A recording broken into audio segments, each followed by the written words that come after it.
नमस्कार। इस वीडियो में हम नवार्ण मंत्र के बारे में जानने की कोशिश करेंगे। नवार्ण मंत्र एक ऐसा मंत्र है जिसके बारे में ज़्यादातर लोगों को पता होता है। बहुत शक्तिशाली मंत्र है और सब जगह बोला गया है कि सभी कामनाओं की पूर्ति और सिद्धिदायक है, देवत्व प्रदान करने वाला है, तीनों लोगों को वश में करने वाला है, रोग शोक नाशक और कलयुग में मनुष्य के लिए कल्प वृक्ष के समान है। और ये सब अतिशयोक्ति नहीं है। अगर आप मंत्र को देखेंगे तो मंत्र में जो बीज मंत्र हैं, जिन देवी देवताओं के बीज मंत्र हैं, जो जो शक्तियाँ मंत्र में समाहित हैं, ये इस मंत्र को बहुत शक्तिशाली मंत्र बना देती हैं। लेकिन इसके साथ साथ बहुत सारा डर और बहुत सारा संशय भी लोगों में मैंने देखा है। और सबसे पहला प्रश्न होता है कि हम बिना दीक्षा लिए करें कि ना करें।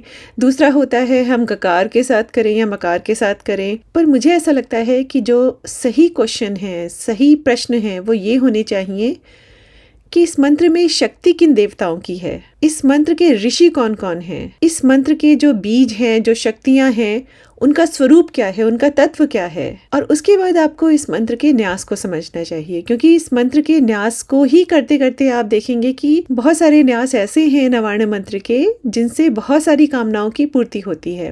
तो मुझे ऐसा लगता है किसी भी मंत्र को करने से पहले, क्योंकि देखिए मंत्र जब तक आप पूजा पाठ कर रहे हैं, आपका एक नॉर्मल पद्धति चल रहा है जिसमें आप दिया जलाते हैं, पंचोपचार पूजा करते हैं, स्तुति स्रोत पढ़ते हैं, थोड़ा बहुत कवच चालीसा सब कर लेते हैं, तो एक बहुत ही हारमोनियस वे में, बहुत ही सरल तरीके से आपकी पूजा पाठ या आप साधना भी इसको कह सकते हैं चल रही है। बहुत माइल्ड है ये साधना।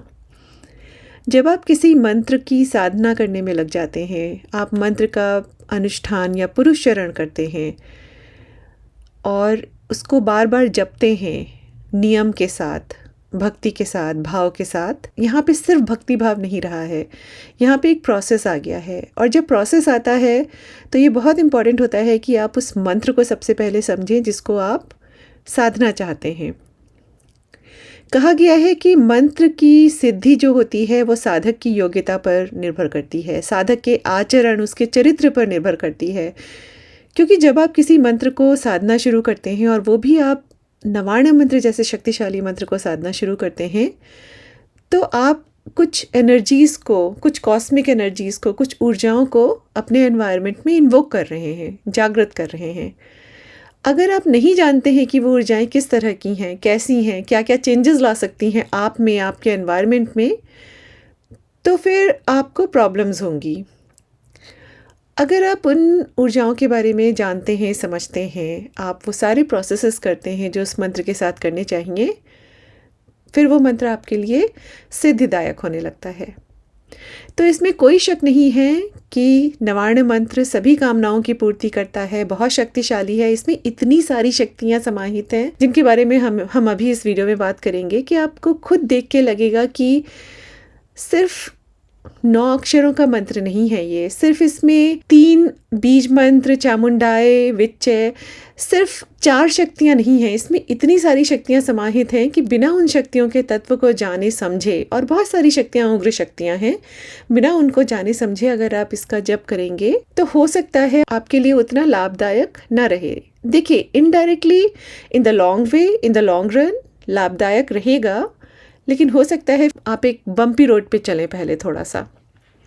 तो इसीलिए बहुत ज़रूरी होता है कि नवार्ण मंत्र जैसे बहुत शक्तिशाली मंत्र को किसी भी तरह का अनुष्ठान करने से पहले आप उसको समझ लें कि वो मंत्र है क्या।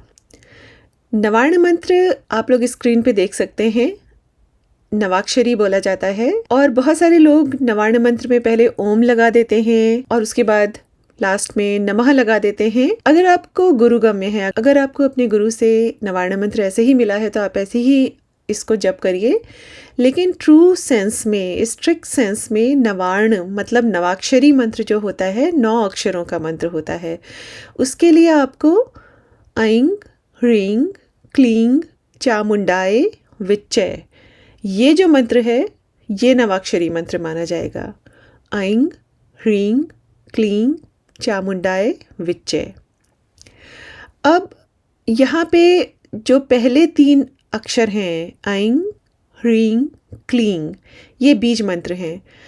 तो अगर आपको बीज मंत्र और नामाक्षरी मंत्र के डिफरेंस के बारे में ना पता हो, या आपको अगर ये ना पता हो कि बीज मंत्र क्या होते हैं, तो सबसे पहले बहुत इम्पॉर्टेंट है कि आप समझें कि बीज मंत्र क्या होते हैं। बीज मंत्र वो मंत्र होते हैं जिनमें किसी भी देवी या देवता की पूरी एनर्जी समाहित होती है, छुपी हुई होती है। उनको बीज कहा ही इसीलिए जाता है। बीज माने सीड, जैसे कि एक पूरा का पूरा पेड़ एक सीड में छुपा होता है।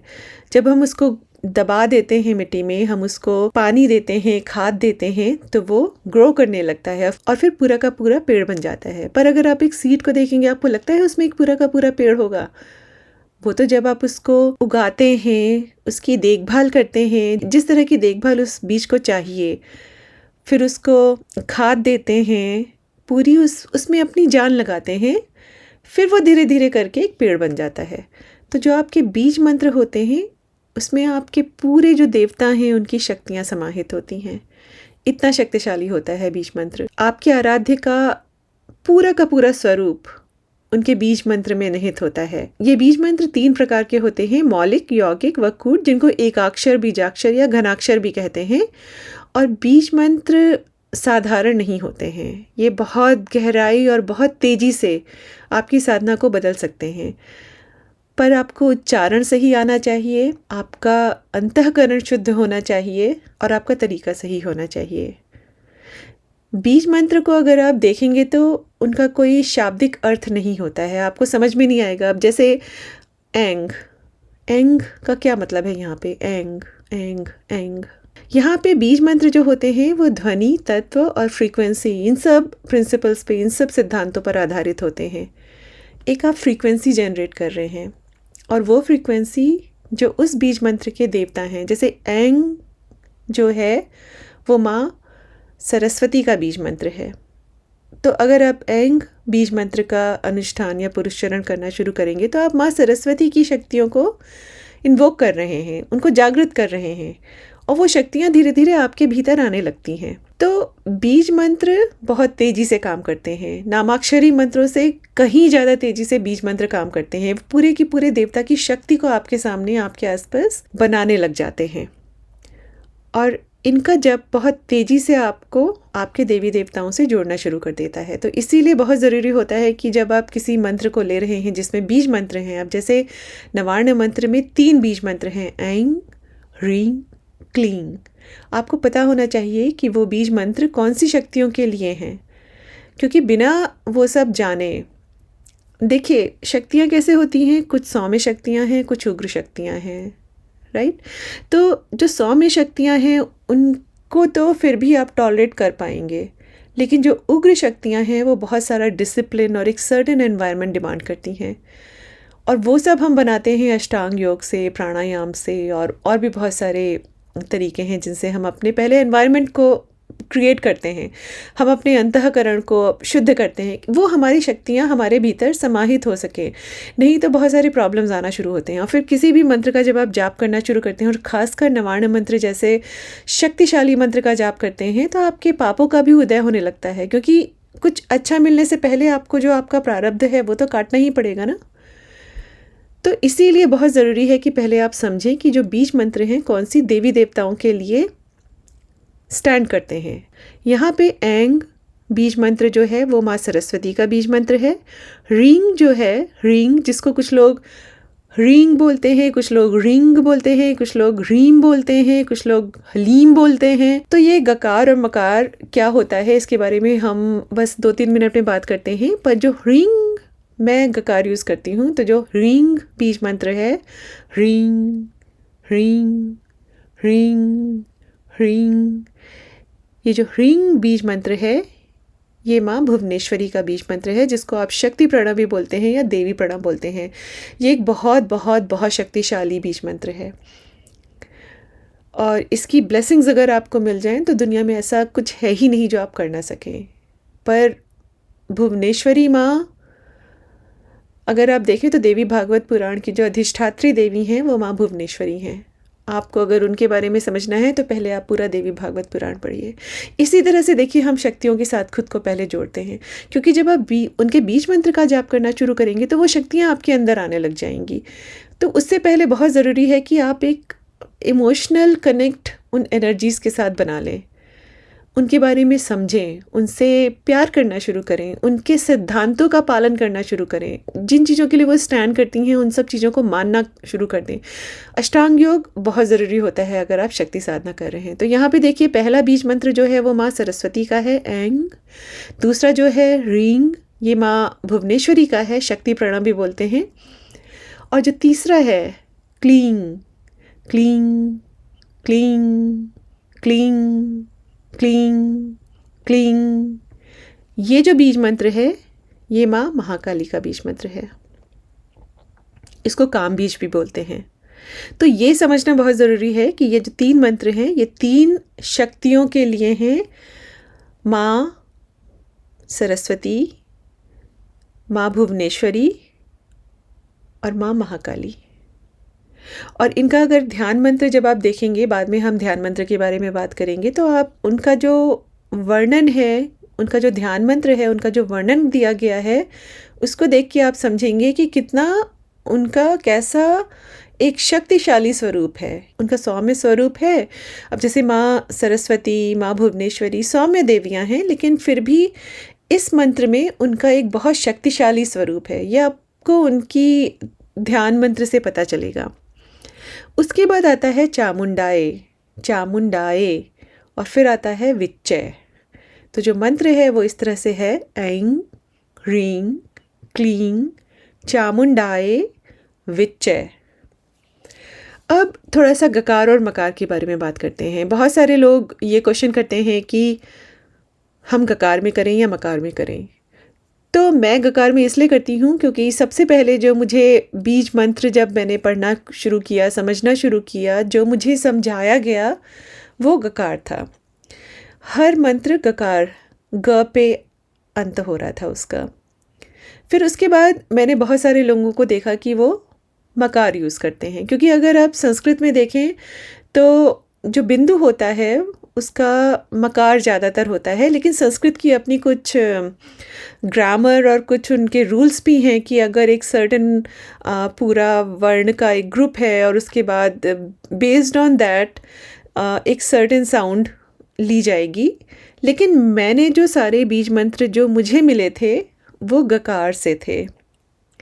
फिर मैंने देखा मकार भी लोग यूज़ करते हैं, तो मैंने नॉर्मल सी चीज़ है कि आप जानना चाहेंगे कि क्यों कुछ लोग मकार करते हैं, क्यों कुछ लोग गकार करते हैं, क्योंकि ये चीज़ क्लियर थी कि गकार भी सही है, मकार भी सही है। अब यहाँ पे क्या होता है जो मुझे पता चला है, एक तो संस्कृत की ग्रामर का बताते हैं कि सर्टेन ग्रुप्स में अगर एक सर्टेन रूल है इसका, उसके हिसाब से गकार या मकार डिसाइड किया जाता है। दूसरा एक जो रीज़न पता चला था वो ये था कि अगर आप कुछ कामना चाहते हैं, आपकी कुछ कामना है, आपका कुछ गोल है उस मंत्र से, तो आप गकार यूज़ करिए। मकार जब आप यूज़ करते हैं तो ज़्यादातर निष्काम उसको माना जाता है, निष्काम भाव से आप मंत्र का जप कर रहे हैं। तो ये सेफ़र प्रैक्टिस है, क्योंकि जब गकार आप यूज़ कर रहे हैं और उसमें कोई काम्य प्रयोग है या काम्य आपकी कोई कामना है या कोई आपकी इच्छा है, तो उसमें फिर बहुत सारे जो डिसिप्लिन से रिलेटेड रूल्स एंड रेगुलेशंस और वो सब होते हैं, उनको माफ़ नहीं किया जाता है। जब आप निष्काम भाव से कर रहे हैं, संसार के कल्याण के लिए कर रहे हैं, या आप अपने इष्ट के बस पास रहना चाहते हैं, उनको समझना चाहते हैं, तो मकार लोग यूज़ करते हैं। कुछ लोकेशन बेस्ड भी हो सकता है कि साउथ के लोग कुछ ज़्यादा करते हों, बंगाल के लोग कुछ ज़्यादा करते हों, या इधर यूपी एंड बिहार के। तो ये सब मैंने बहुत ज़्यादा ढूंढने की, खोजने की कोशिश नहीं की। जो मुझे समझ आया वो ये था कि गकार और मकार उच्चारण दोनों सही हैं। गकार से यहाँ पे अंत में ग की ध्वनि आती है, मकार से यहाँ अंत में म की ध्वनि आती है। ये दोनों उच्चारण सही हैं। कुछ लोग इसको संस्कृत के ग्रामर रूल्स के साथ जोड़ते हैं, कुछ लोग इसको काम्य और निष्काम जप के साथ जोड़ते हैं, कुछ लोकेशन बेस्ड हो सकता है। तो जो आपको आपके गुरु से मिला है आप वही करिए, नहीं तो जो आपको ज़्यादा समझ में आए आप उसी हिसाब से करिए। लेकिन गकार और मकार दोनों उच्चारण सही हैं, क्योंकि मैंने बहुत सारे लोगों को इस चीज़ के लिए मैंने एक्चुअली बहुत सारे उन लोगों को देखने और सुनने की कोशिश की जो साधना क्षेत्र में काफ़ी आगे हैं। और मैंने देखा कि ज़्यादातर लोग जो हैं वो अगर मैं डिवाइड करूं कि 10 लोगों को मैंने सुना तो कम से कम 5-6 लोग मकार में करेंगे, तो 4-5 लोग अपना गकार में भी करते हैं और सब नोन पर्सनालिटीज़। तो मुझे इसमें इतना कुछ कोई मतलब कंट्रोवर्सी या कुछ डाउटफुल ऐसा नहीं लगता है कि मैं कौन सा करूं। मुझे जो भगवती ने जिस तरह से दिया वो गकार था, इसलिए मैं गकार करती हूँ और मैं गकार ही मुझे लगता है मेरे लिए सूट भी करता है। तो यहाँ पे हमारी गकार और मकार की बात हो गई। अब दूसरा जो है कि किसी भी, अब जैसे नवार्ण मंत्र है, सबसे पहले एक क्वेश्चन आएगा कि हम दीक्षा लेके करें या बिना दीक्षा के भी कर सकते हैं।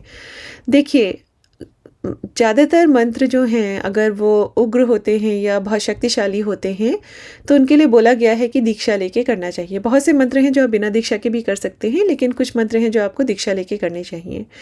लेकिन उसके साथ साथ शास्त्रों में बहुत क्लियरली बताया गया है कि योग्य गुरु होना चाहिए। योग्य गुरु की क्या क्या प्रॉपर्टीज़ होती हैं, क्या क्या गुण होते हैं, वो हमने ऑलरेडी एक वीडियो में कवर किया है।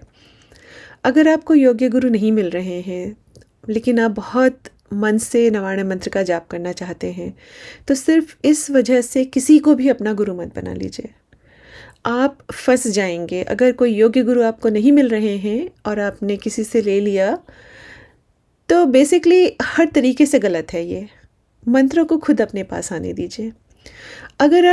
अगर आप नवार्ण मंत्र करना चाहते हैं और आपको गुरु नहीं मिल रहे हैं तो फिर आप देव दीक्षा विधान दीजिए। देव दीक्षा विधान भी हमारे शास्त्रों में बताया गया है।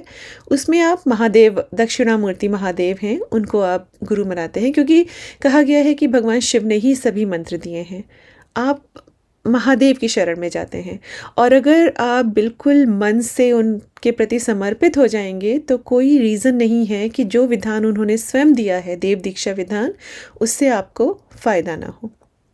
देखिए, अगर आप भगवान को गुरु बना रहे हैं, मनुष्य आपको एक बार को निराश भी कर सकते हैं, भगवान आपको निराश नहीं करेंगे। मेहनत बढ़ जाएगी थोड़ी सी। तो देव दीक्षा विधान पूरा हमारे शास्त्रों में दिया गया है। इस पे भी हमने एक वीडियो बनाया है, आप उसको देख सकते हैं। नहीं तो फिर ढूंढिए आप गुरु कोई जो आपको समझ में आए, जहाँ से आप दीक्षा लेके कर सकें। मुझे ऐसा लगता है, मेरा अपना अनुभव ये है कि थोड़ी मात्रा में, जैसे आपको 11 बार करना है, 5 बार करना है, आप कर सकते हैं, लेकिन उससे पहले पूरा समझिए कि मंत्र में है क्या। जैसे अभी तक हमने बात की कि 3 देवताओं की हमें पता चला, माँ सरस्वती, माँ भुवनेश्वरी और माँ महाकाली। तो ये 3 हैं और फिर चामुंडा माँ। और अब हम आगे समझेंगे कि मंत्र के ऋषि कौन है, देवता कौन है, बीज क्या है, शक्तियाँ क्या हैं, क्योंकि किसी भी मंत्र को समझने के लिए इन सब चीज़ों को समझना बहुत बहुत बहुत ज़रूरी है। मैं इस पर स्ट्रेस नहीं कर सकती हूँ कि कितना ज़रूरी है किसी भी मंत्र को पहले पूरा अच्छे से डाइसेक्ट करके उसकी चीज़ों को समझना। और यहाँ पे तो हम फिर भी बहुत एक सुपरफिशियल वे में समझ रहे हैं। अगर आप और भी अंदर घुसना चाहेंगे तो फिर आपको पता चलेगा कि तत्व होता है कैसे, 5 तत्वों से आपके उस मंत्र का मतलब बहुत सारी चीज़ें हैं जो एक बीज मंत्र में भी जाती हैं, जिसको हम इस वीडियो में नहीं कवर करेंगे। इसमें हम सिर्फ नवार्ण मंत्र की बात करेंगे। सबसे पहले हम ये देखते हैं कि देवी भागवत पुराण में भगवती दुर्गा के नवाक्षर मंत्र के बारे में क्या बताया गया है। देखिए, ये पूरा जो प्रकरण है ये देवी भागवत पुराण से आ रहा है। तो इसमें आपको डरने की, सबसे पहले तो मंत्रों से डरिए मत, मंत्रों को समझिए। समझने में, उनके बारे में पढ़ने में कोई मनाही नहीं है। अनुष्ठान करने के लिए बोला गया है कि दीक्षा लें, ठीक है। तो आप अगर देवी भागवत पुराण पढ़ेंगे तो उसमें आपको नवाक्षरी मंत्र, नवार्ण मंत्र के बारे में पूरा पढ़ने को मिलेगा। तो सबसे पहले हम देखते हैं कि वहाँ क्या बताया गया है नवाक्षर मंत्र के बारे में। ये सब आपको देवी भागवत पुराण 9वें स्कंध में मिल जाएगा, जहाँ पे भगवती श्री राधा तथा श्री दुर्गा के मंत्र, ध्यान, पूजा विधान तथा स्तवन का वर्णन किया गया है। आप इस पूरे 9वें स्कंध को पढ़िएगा। इसमें बहुत सारी, इसमें मूल प्रकृति के 5 स्वरूपों का वर्णन है, उनके मंत्रों के बारे में बताया गया है, उनका ध्यान क्या है ये बताया गया है, पूजा विधान बताया गया है, उनके स्तवन का वर्णन किया गया है। तो अगर आपको शक्ति के स्वरूप को समझना है, उनके मंत्रों के बारे में जानना है, उनके ध्यान के बारे में जानना है। देखिए ध्यान क्या होता है, जब आप कोई मंत्र जप करना शुरू करते हैं उससे पहले आप ध्यान लगाते हैं, एक स्वरूप आपके सामने आता है, उनकी शक्तियों के बारे में पता चलता है, उस ध्यान के साथ फिर आप मंत्र का जप करते हैं। ये सारा का सारा जो वर्णन है ये श्रीमद् देवी भागवत पुराण के 9वें स्कंध में आपको मिलेगा, तो आप जाके पढ़िएगा इसको। मैं जो लिंक है इस पुराण का मैं इसको डिस्क्रिप्शन में डाल दूँगी। तो देवी भागवत पुराण में बताया गया है, कहते हैं कि हे विप्रवर, अब आप उन भगवती दुर्गा का पूजा विधान सुनिए जिनके स्मरण मात्र से घोर विपत्तियां भाग जाती हैं। जो इन भगवती दुर्गा की उपासना नहीं करता हो वैसा कोई मनुष्य कहीं नहीं है।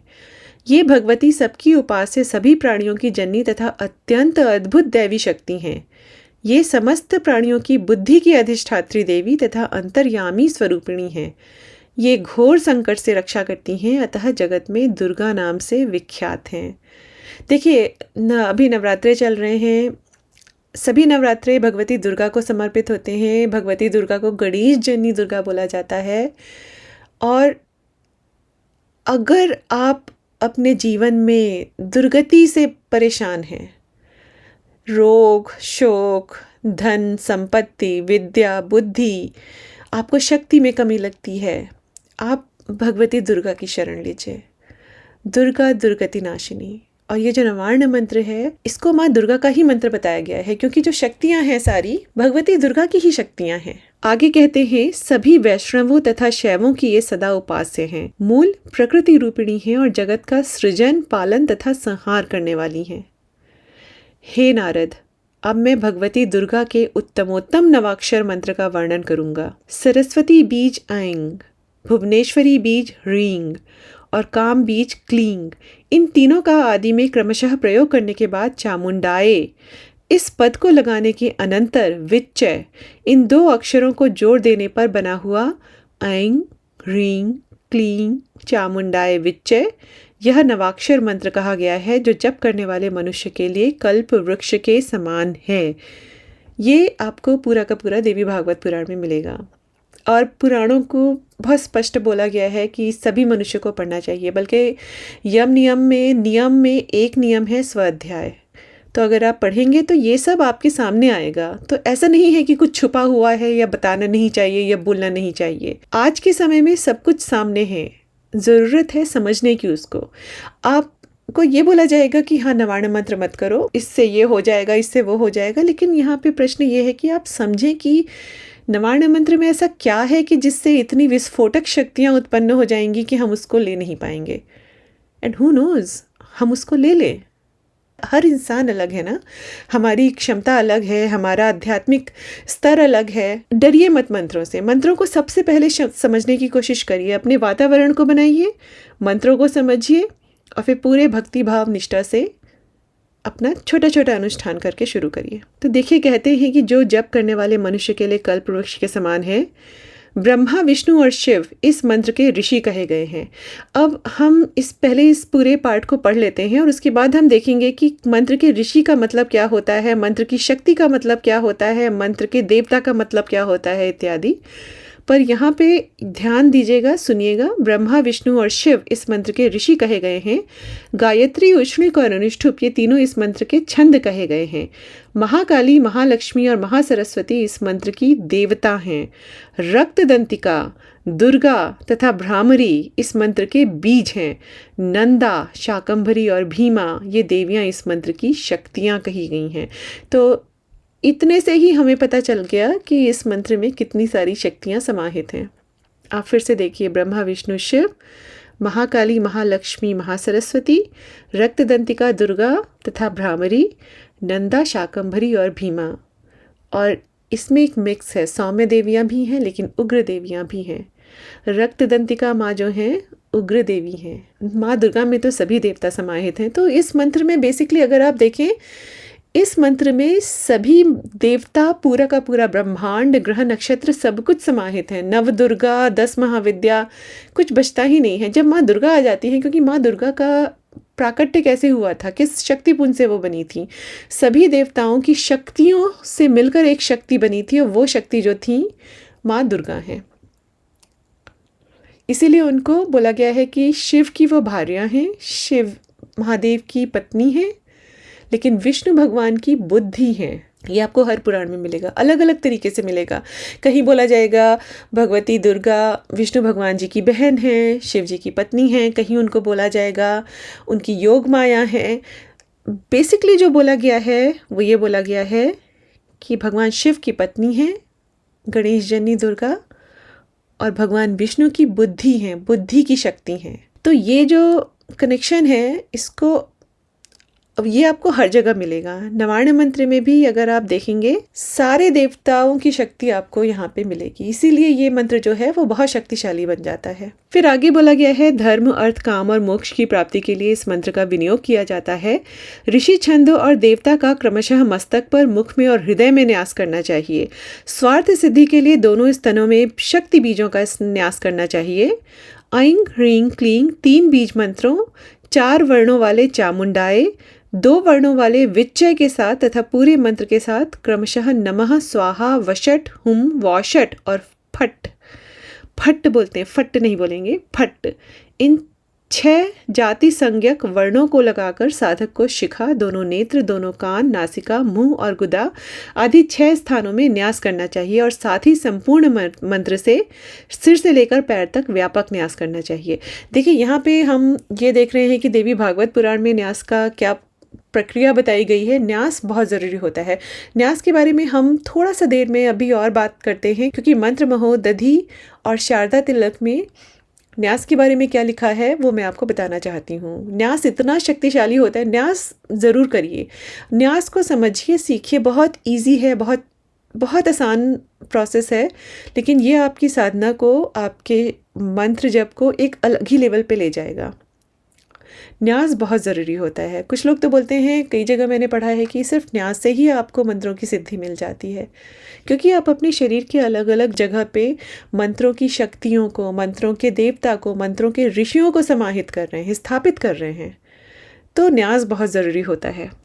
फिर उसके बाद उन्होंने ध्यान के बारे में बताया। देखिए ध्यान बहुत ज़रूरी होता है मंत्र साधना में। जब आप किसी मंत्र का जप करने लगते हैं, मान लीजिए आपने सोचा कि मैं भगवती महासरस्वती का ऐंग बीज मंत्र जो है, वाग देवी भी बोला जाता है, वाग बीज बोला जाता है, आपने सोचा मैं ऐंग बीज मंत्र का अनुष्ठान करूँगा, उसका पुरस्चरण करूँगा। लेकिन उससे पहले आपको पता होना चाहिए कि उस बीज मंत्र में जो महासरस्वती का स्वरूप है वो कैसा है, क्योंकि जब आप अपनी आंखें बंद करेंगे, आप मंत्र को जप करना शुरू करेंगे, मानसिक जप करिए, तो एक आपको पता होना चाहिए कि किस स्वरूप की आप साधना कर रहे हैं, किस स्वरूप को आप साधने जा रहे हैं, वो क्या कर सकता है। तो ध्यान बहुत बहुत बहुत ज़रूरी होता है। आपको पता होना चाहिए किसी मंत्र में जो बीज मंत्र हैं या जो देवता हैं उस मंत्र के, उनका ध्यान क्या है। तो यहाँ पे ध्यान से सुनेगा, क्योंकि यहाँ पे जो महाकाली, महालक्ष्मी और महासरस्वती का ध्यान है वो अलग है। माँ महाकाली के ध्यान के बारे में बताते हैं। हाथों में खड्ग, चक्र, गदा, बाण, धनुष, परिघ, शूल, भुशुंडी, कपाल तथा शंख धारण करने वाली, नानाविध आभूषणों से अलंकृत, नीलांजन के समान कांति वाली, 10 चरणों तथा 10 मुखों वाली एवं 3 नेत्रों वाली भगवती महाकाली की मैं आराधना करता हूँ, जिनका स्तवन कमलासन ब्रह्मा जी ने मधु और कैटव का वध करने के लिए किया था। इस प्रकार काम बीज स्वरूपिणी भगवती महाकाली का ध्यान करना चाहिए। देखिए यहाँ पे महाकाली के 10 मुंह हैं, 10 पैर हैं, 3 नेत्र हैं, तो ये ध्यान करिए आप। फिर महालक्ष्मी का ध्यान क्या है? माँ महालक्ष्मी का, जो अपने हाथों में अक्षमाला, परशु, गदा, बाण, वज्र, पद्म, धनुष, कुंडिका, दंड, शक्ति, खड्ग, ढाल, कमल, घंटा, मधुपात्र, शूल, पाश और सुदर्शन चक्र धारण करती हैं, जो अरुण प्रभा वाली हैं, रक्त कमल के आसन पर विराजमान है। यहाँ पे माँ का आसन जो है वो रक्त कमल है, तथा माया बीज स्वरूपिणी है। इस तरह से महिषासुर मर्दनी उन महालक्ष्मी का ध्यान करना चाहिए। फिर माँ महासरस्वती का ध्यान क्या है? जो अपने कर कमलों में घंटा, शूल, हल, शंख, मूसल, सुदर्शन चक्र, धनुष तथा बाण धारण करती हैं, कुंदन के समान मनोहर कांति वाली हैं, शुंभ आदि दैत्यों का संहार करने वाली हैं, सच्चिदानंद विग्रह से संपन्न हैं तथा वाणी बीज स्वरूपिणी हैं, उन भगवती महासरस्वती का ध्यान करना चाहिए। तो कितनी सारी चीज़ें अभी तक हमने देख ली नवार्ण मंत्र में। नवार्ण मंत्र सिर्फ 9 वर्णों का एक मंत्र नहीं है, 9 अक्षरों का मंत्र नहीं है। नवार्ण मंत्र में समस्त ब्रह्मांड समाहित है और कम से कम आपको उनके शक्तियाँ, देवता, बीज, ऋषि इन सब का पता होना चाहिए। अभी तो हमने आवरण पूजा की बात नहीं की है, हम आवरण पूजा के बारे में भी बात करेंगे। और ये पूरा जो विधान है एक्चुअली, अगर आप मंत्र महोदधि जाते हैं तो आपको नवार्ण मंत्र की साधना करने का पूरा विधान वहाँ पे मिलेगा। किस तरह का न्यास करना चाहिए, किस तरह से आवरण पूजा करनी चाहिए, चंडिका यंत्र कैसे बनाते हैं, फिर उसके बाद आवरण पूजा कैसे करते हैं, ये सारा विधान वहाँ पे दिया गया है। अगर आपको नवार्ण मंत्र का 108 बार मान लीजिए जप करना है, तो उससे पहले थोड़ा सा जो 2-3 न्यास जो बताए गए हैं वो आपको दुर्गा सप्तशती की गीता प्रेस की बुक में मिल जाएंगे। विधान सारे दिए गए हैं, बस सबसे पहले आपको उनको समझना है। और जो सबसे इंपॉर्टेंट बात है यहाँ समझने की कि जब आप देख रहे हैं इतनी प्रचंड शक्तियाँ यहाँ पे हैं इस मंत्र में, तो आपको लगता है कि अशुद्ध अवस्था में, और मैं यहाँ मानसिक अवस्था की बात कर रही हूँ, बाहर से तो आप शुद्ध कर लेंगे अपने आप को, अशुद्ध मानसिक अवस्था में बिना धर्म के अनुकूल आचरण किए आप इन शक्तियों को साध नहीं पाएंगे। जैसे कि आप भगवान काल भैरव की साधना करना शुरू करिए, और फिर अगर कहीं आपने काल भैरव बाबा किस लिए स्टैंड करते हैं, शक्ति की प्रोटेक्शन के लिए हर जगह उनको स्थापित किया गया है, अहंकार को नष्ट करने वाले। वहीं अगर आप में अहंकार आ गया, आपने अपना आचरण ऐसा बना लिया कि वो आपके साधना के अनुकूल नहीं है, एक क्षण नहीं लगेगा भगवान काल भैरव को आपको ठीक करने में, क्योंकि उनका काम ही यही है कि जो अहंकार है, अहंकारी है, सबसे पहले उसका अहंकार नष्ट करना, आपकी ईगो को क्रश करना, क्योंकि वो आपको ऊपर नहीं उठाएगी, नीचे लेके जाएगी। और जब आप बार बार एक शक्ति का आवाहन कर रहे हैं, बार बार उसको बुला रहे हैं, इट्स लाइक आपने अपने घर में एक बहुत स्ट्रिक्ट टीचर को ला के बैठा दिया है और उसके बाद आप वीडियो गेम्स खेल रहे हैं। क्या होगा? कितनी देर तक वो टीचर टॉलरेट करेगा कि आप अपना समय, अपना पूरा टाइम इस तरह से जस्ट वेस्ट कर रहे हैं? आपके सामने टीचर बैठा है, ना केवल पहले वो आपको बैठ के पढ़ाएगा, पढ़ने के लिए बोलेगा, जब आप पढ़ना शुरू करेंगे अगर आप कुछ गलती करते हैं तो बहुत स्ट्रिक्टली उसको भी कंट्रोल करेगा।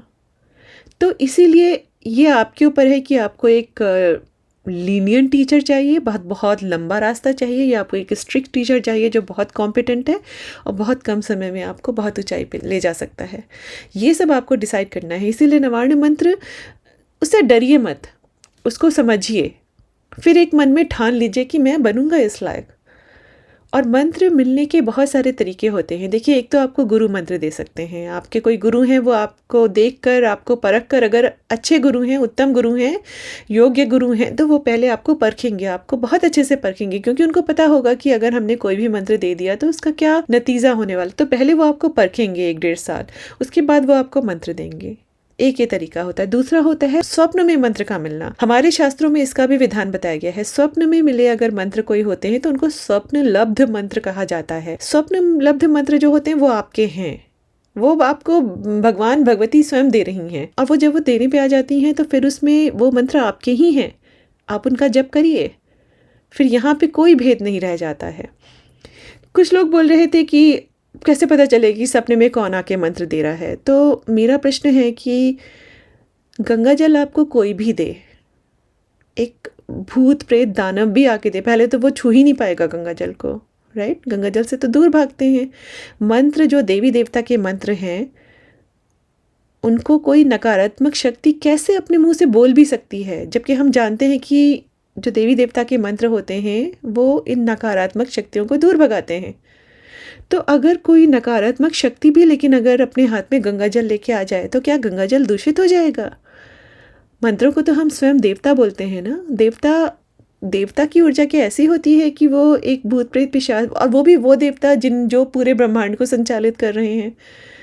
तो बहुत सारी चीज़ें हैं। देखिए, जब अगर आपके गुरु नहीं हैं तो बहुत सारी चीज़ें हैं जो आपको अपने दिमाग से सोचनी पड़ेंगी। लेकिन मैंने नोटिस किया है कि अगर भगवान, देखिए सबसे बड़ी बात तो बोला गया है, दुर्गा सप्तशती में बोला है, भगवती स्वयं बोलती हैं कि मेरी बिना इच्छा के एक पत्ता भी हिल नहीं सकता है। भगवती स्वयं हमारे सबके भाग्य का निर्माण करती हैं। अगर वो उन्होंने एक ऐसा रास्ता आपके लिए चुना है जिसमें देव दीक्षा विधान है या स्वप्न लब्ध मंत्र हैं या खुद से मेहनत करके जानने समझने की बात है, तो इसका मतलब कुछ देख के समझ के सोचा होगा ये रास्ता, क्योंकि बिना उनकी इच्छा के, बिना उनकी मर्जी के तो कुछ नहीं हो रहा है ना। तो इसलिए अगर आपको सपने में या फिर आपकी माँ दे रही हैं, माँ से मिले मंत्रों की भी बहुत महत्ता है। आपकी माँ अगर आपको समझा रही हैं, सिखा रही हैं ये सब मंत्र, तो आप करिए, लेकिन सीख सीख के, जहाँ से जितना ज़्यादा से ज़्यादा सीखने को मिले, जितनी ज़्यादा से ज़्यादा बुक्स पढ़ने को मिले आप पढ़िए। बुक्स माने जो हमारी स्क्रिप्चर्स हैं, जैसे पुराण में ये सब पूरा बताया गया है कि मंत्रों के देवता कौन है, ऋषि कौन है, न्यास कैसे करना चाहिए, ध्यान क्या है, ये सारा का सारा आपको देवी भागवत पुराण में मिल गया ना। उसके बाद आप मंत्र महोदधि वगैरह पढ़िए। मंत्र महोदधि में सब मंत्रों के बारे में बताया गया है। मंत्रों के स्वरूप को समझने की कोशिश करिए। अब मैं इससे ज़्यादा डिटेल में नहीं जाऊँगी, बिकॉज अगर मैं गई तो फिर ये वीडियो मंत्र पे ज़्यादा हो जाएगा, नवार्ण मंत्र पे नहीं होगा। तो हम आगे बढ़ते हैं। अब हम ये समझने की कोशिश करते हैं कि जो देवियाँ इस मंत्र में बताई गई हैं, जैसे माँ रक्तदंतिका, माँ दुर्गा, माँ भ्रामरी, माँ नंदा, माँ शाकंभरी और माँ भीमा, इनका स्वरूप क्या है। और अगर आपको इनके बारे में पढ़ना है तो आप दुर्गा सप्तशती पढ़िए, बिकॉज दुर्गा सप्तशती में जब युद्ध खत्म हो जाते हैं तो माँ खुद बताती हैं कि मैं किस किस तरह से अवतार लेकर किस किस रूप में फिर से आऊँगी और क्या क्या करूँगी। तो ये आपको मिलेगा दुर्गा सप्तशती के एकादशोध्याय में। यहाँ पे माँ स्वयं बोल रही हैं, देवताओं व वास्तव मनवंतर के 28वें युग में शुंभ और निशुंभ नाम के 2 अन्य महादैत्य उत्पन्न होंगे। तब मैं नंदगोप के घर में उनकी पत्नी यशोदा के गर्भ से अवतीर्ण हो विंध्याचल में जाकर रहूंगी और उन दोनों असुरों का नाश करूंगी। ठीक है। फिर माँ बोलती हैं, फिर अत्यंत भयंकर रूप से पृथ्वी पर अवतार ले मैं वैप्रचित्त नाम वाले दानवों का वध करूंगी। उन भयंकर महादैत्यों को भक्षण करते समय मेरे दांत अनार के फूल की तरह लाल हो जाएंगे। तब स्वर्ग में देवता और मर्त्यलोक में मनुष्य सदा मेरी स्तुति करते हुए मुझे रक्तदंतिका कहेंगे। तो यहाँ पे रक्तदंतिका माँ के बारे में बताया गया है। फिर माँ बोलती हैं, फिर जब पृथ्वी पर 100 वर्षों के लिए वर्षा रुक जाएगी और पानी का अभाव हो जाएगा, उस समय मुनियों के स्तवन करने पर मैं पृथ्वी पर अयोनिजा रूप में प्रकट होंगी और 100 नेत्रों से मुनियों को देखूंगी। अतः मनुष्य शताक्षी इस नाम से मेरा कीर्तन करेंगे। देवताओं, उस समय मैं अपने शरीर से उत्पन्न हुए शाकों द्वारा समस्त संसार का भरण पोषण करूंगी। जब तक वर्षा नहीं होगी तब तक वे शाक ही सबके प्राणों की रक्षा करेंगे। ऐसा करने के कारण पृथ्वी पर शाकंभरी के नाम से मेरी ख्याति होगी। उसी अवतार में मैं दुर्गम नामक महादैत्य का वध करूंगी। इससे मेरा नाम दुर्गा देवी के रूप में प्रसिद्ध होगा। फिर मैं भीम रूप धारण करके मुनियों की रक्षा के लिए हिमालय पर रहने वाले राक्षसों का भक्षण करूंगी। उस समय सब मुनि भक्ति से नतमस्तक होकर मेरी स्तुति करेंगे। तब मेरा नाम भीमा देवी के रूप में विख्यात होगा। जब अरुण नामक दैत्य तीनों लोकों में भारी उपद्रव मचाएगा, तब मैं तीनों लोकों का हित करने के लिए 6 पैरों वाले असंख्य भ्रमरों का रूप धारण करके उस महादैत्य का वध करूंगी। उस समय सब लोग भ्रामरी के नाम से चारों ओर मेरी स्तुति करेंगे। इस प्रकार जब जब संसार में दानवी बाधा उपस्थित होगी, तब तब अवतार लेकर मैं शत्रुओं का संहार करूंगी।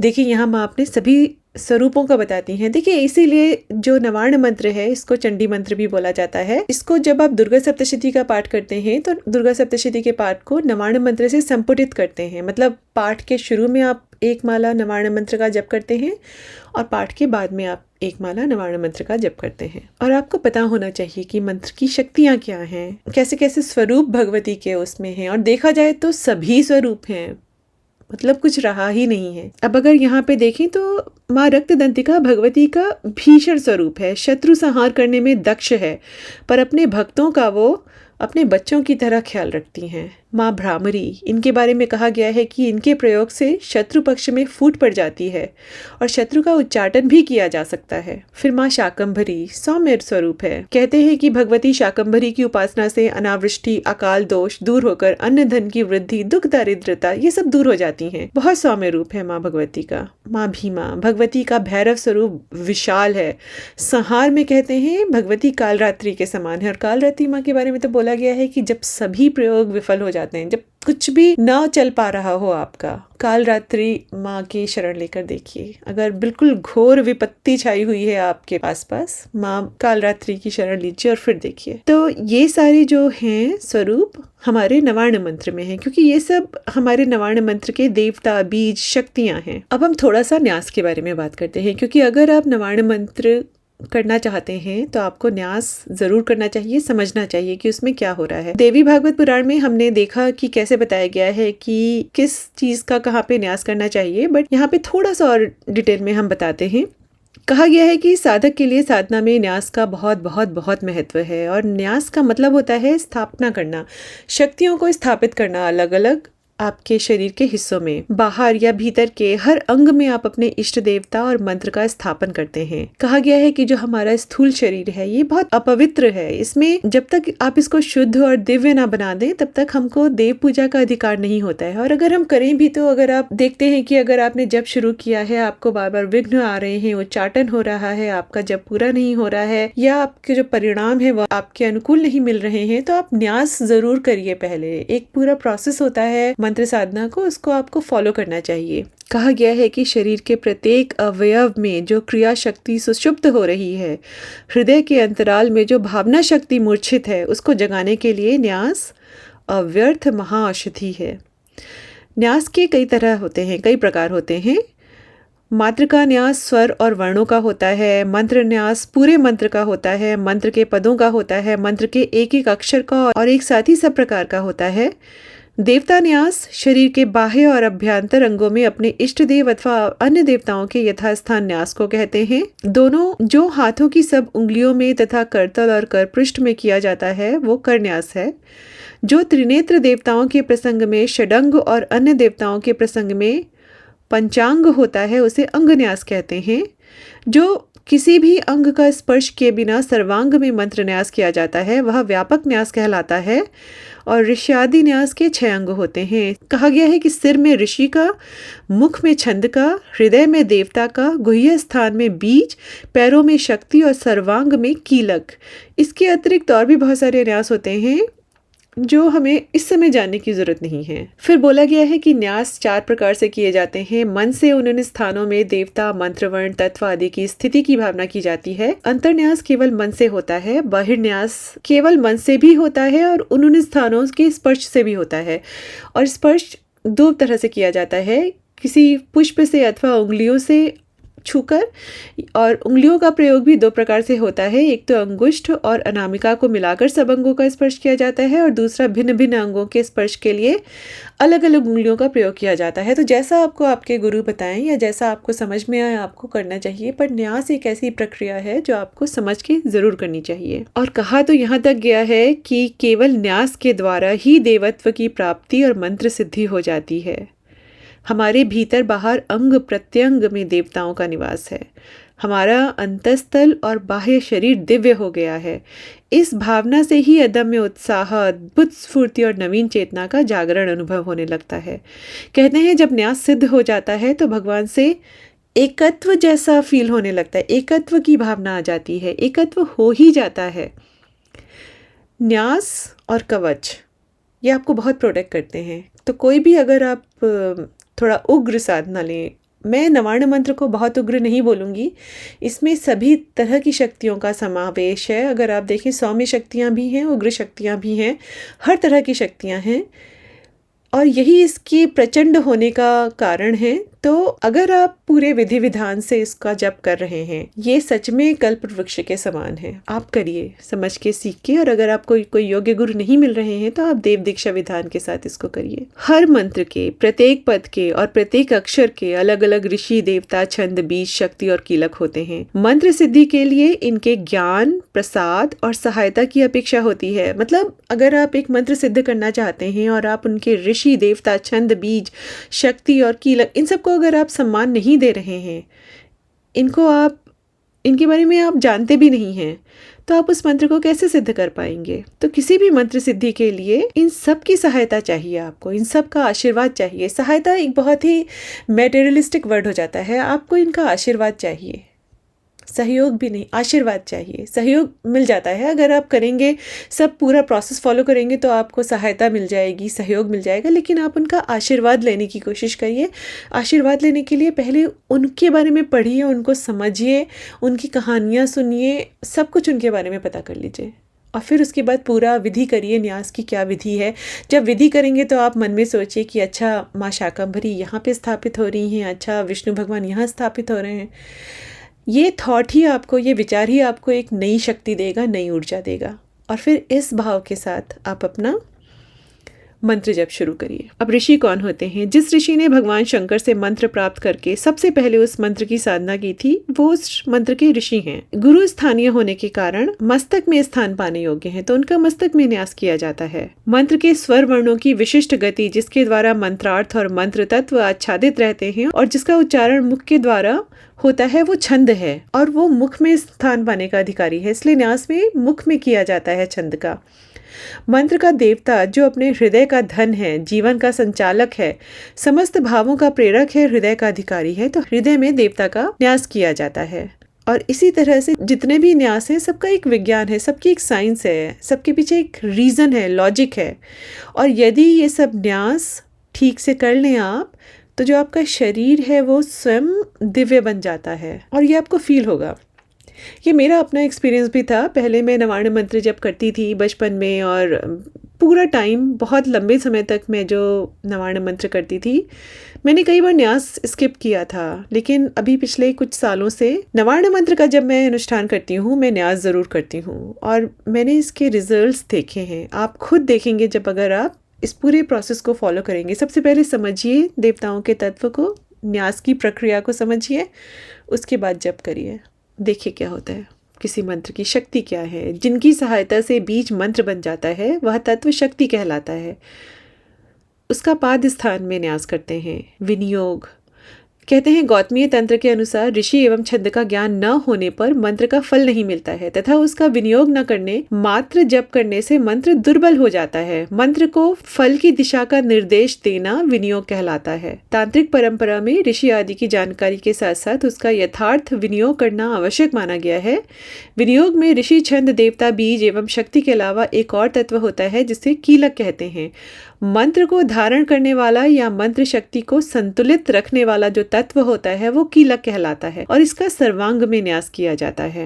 कहा तो ये भी गया है कि बिना न्यास के मंत्र जप करने से जप निष्फल और विघ्नदायक कहा गया है। और कुलार्णव तंत्र के अनुसार जो व्यक्ति न्यास रूपी कवच से आच्छादित होकर, मतलब जो व्यक्ति न्यास करके मंत्र का जप करता है, उसकी साधना में जो विघ्न बाधाएं आती हैं वो अपने आप दूर हो जाती हैं तथा उसको निश्चित ही सिद्धि मिलती है।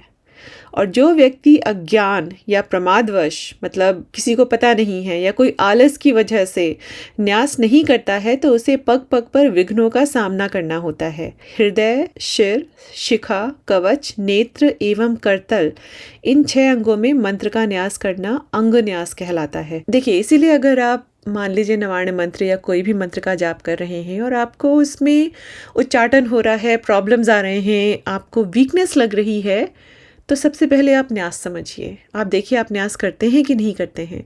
नवार्ण मंत्र का तो न्यास है ही। जब अगर आप मान लीजिए बीज मंत्र लेके उनका भी आपने अनुष्ठान या पुरुषचरण करना शुरू किया। अब जैसे नवार्ण मंत्र है, इसमें ऐं ह्रीं क्लीं चामुंडाय विच्चय, तो इसमें कई बार ऐसा भी किया जाता है कि ऐं का आप एक पुरुषचरण करें। वाग बीज है, वाग बीज का अपने आप में भी पुरुषचरण होता है, अपने आप भी अनुष्ठान किया जाता है। वाग बीज अब चूंकि एकाक्षरी मंत्र है तो इसका आप 1.25 लाख का पुरुषचरण होगा आपका। इसका कलयुग में 4 बना लीजिए, लेकिन आप पहले एक पुरुषचरण करिए 1.25 लाख का ऐं बीज मंत्र का। अब ऐं का भी अगर आप कर रहे हैं ऐं ऐं ऐं ऐं ऐं ऐं ऐं, अगर आप ऐं बीज मंत्र का भी पुरुषचरण कर रहे हैं तो उसको समझ के करिए कि इसका न्यास कैसे करें, इसका ध्यान क्या है, विनियोग क्या होना चाहिए, और फिर मंत्र जप करें। और जप के बाद सब कुछ भगवती को समर्पित कर दें, क्षमा प्रार्थना करें, आरती करें, उससे पहले कवच पढ़ें। तो ये पूरा विधान होता है मंत्रों को करने का। और इसीलिए अगर प्रॉब्लम्स आते हैं या फल नहीं मिलते हैं तो उसमें, क्योंकि ये भक्ति नहीं है, यहाँ पे सिर्फ भक्ति भाव से आप कुछ नहीं कर रहे हैं, आप एक साधना कर रहे हैं, आप एक प्रैक्टिस कर रहे हैं मंत्र को साधने की, मंत्र स्वयं में देवता है, तो आपको ये सब चीज़ें ध्यान देनी पड़ेंगी। तो ये था पूरा नवार्ण मंत्र के कॉम्पोजिशन के बारे में हमने बात की, उच्चारण के बारे में हमने बात की कि सब शक्तियाँ कौन से निहित होती हैं, क्यों इम्पॉर्टेंट हैं। फिर हमने शक्तियों के तत्व के बारे में बात की, फिर हमने न्यास के बारे में बात की कि न्यास क्यों ज़रूरी होता है। और यहाँ पे एक्चुअली मैं आपको एक और बात बताना चाहती थी। ये मंत्र महोदधि में दिया हुआ है जो विनियोग बताया गया है नवार्ण मंत्र का। तो विनियोग में कहा गया है, इस नवार्ण मंत्र के ब्रह्मा विष्णु और महेश्वर ऋषि हैं, गायत्री उश्री और अनुष्टुप चंद्र मुनियों ने कहा है, तथा महाकाली, महालक्ष्मी एवं महासरस्वती ये देवियाँ इसकी देवता हैं। नंदा, शाकंभरी और भीमा इसकी शक्तियाँ हैं। रक्तदंतिका, दुर्गा और भ्रामरी बीज हैं। अग्नि, वायु और सूर्य तत्व हैं। वेद त्रय से उत्पन्न इसका फल है। इस प्रकार सर्वाभीष्ट सिद्धियों का हेतु इसका विनियोग कहा गया है। तो ये आपको मंत्र महोदधि में मिलेगा। उसके आगे क्या कहा गया है कि देखिए और भी किस किस तरह के न्यास होते हैं और हर न्यास को करने से एक सर्टेन रिजल्ट मिलता है। वो क्या है? सारस्वत न्यास के करने से जड़ता नष्ट हो जाती है, मतलब बुद्धि प्रखर हो जाती है। मातृका न्यास करना चाहिए जिसके करने से मनुष्य देव सदृश्य हो जाता है। मातृका गण संज्ञक तृतीय न्यास करने से साधक त्रैलोक्य विजयी हो जाता है। चतुर्थ न्यास करने से मनुष्य वृद्धावस्था और मृत्यु से मुक्त हो जाता है। ब्रह्म संज्ञक पंचन्यास को करने से साधक के सभी मनोरथ पूर्ण हो जाते हैं। सद्गति, रोग, देवत्व की प्राप्ति, तीनों लोग साधक के वश में हो जाना। मतलब न्यास मात्र से आप ये सब चीजें, इन सब ब्लेसिंग्स को कोशिश कर सकते हैं कि आपके पास आपको मिल जाए। तो एक बहुत आसान सी चीज़ नहीं होती है कि आपको नवार्ण मंत्र पता चल गया कि ऐंग ह्रीं क्लीं चामुंडाय विच्चे। और कुछ लोग इतना डरते हैं, बोलते तक नहीं हैं। जो चीज़ हमारे पुराणों में दी गई है, जिसको स्वाध्याय में बताया गया है, आप पढ़िए, समझिए, उसके एक एक पार्ट को अलग अलग करके उसमें घुस जाइए कि क्या है, समझ लूँ मैं इसको पूरा का पूरा। अनुष्ठान पुरुष चरण करने से पहले बहुत सारी चीज़ों को देखिए, बस डरिए मत मंत्रों से। ये हमारे जो सारे प्रोसेसेस हैं, मंत्र साधना, यंत्र पूजा, आवरण पूजा, न्यास, ये सब बहुत शक्तिशाली प्रोसेसेस हैं जो हमारे पुराने टाइम में हर कोई किया करता था।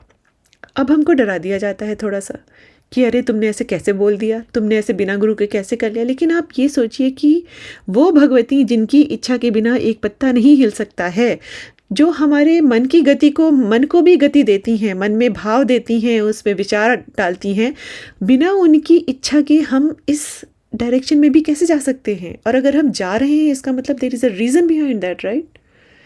उस रीज़न को पकड़ के भगवती शरण हो जाइए, दक्षिणामूर्ति शिव शरण हो जाइए। एक दिन मैं एक वीडियो बनाऊंगी पूरा कि दक्षिणामूर्ति शिव का स्वरूप क्या है, उनके बारे में भी बहुत लिखा गया है और सब हमारे शास्त्रों में है। पढ़िए, आप स्वाध्याय करिए, पुराणों को खुद पढ़िए, कुछ छिपा नहीं है। बस जानना ये है कि पूरा प्रोसेस क्या है, और वो भी कोई रॉकेट साइंस नहीं है। सब कुछ हम लोग को पता है। हम आलसी हो जाते हैं, हम डर जाते हैं, हम इस चीज़ से डर जाते हैं कि हम अपने आप को सुधार नहीं पाते हैं और उन मंत्रों के अनुकूल अपने आप को बना नहीं पाते हैं। डरना हमें मंत्रों से नहीं चाहिए, डरना हमें अपने आचरण से चाहिए। अगर हमारा आचरण सही है, मंत्र हमारे पास स्वयं आएंगे। तो ये न्यास के बारे में था। अब बहुत शॉर्ट में मैं आपको आवरण पूजा के बारे में बताती हूँ, क्योंकि नवार्ण मंत्र के साथ, क्योंकि इतने सारे देवी देवता आ रहे हैं, आप इतनी सारी शक्तियों को अपने एनवायरनमेंट में इन्वोक कर रहे हो, जागृत कर रहे हो, आपको सबका पूजन करना चाहिए।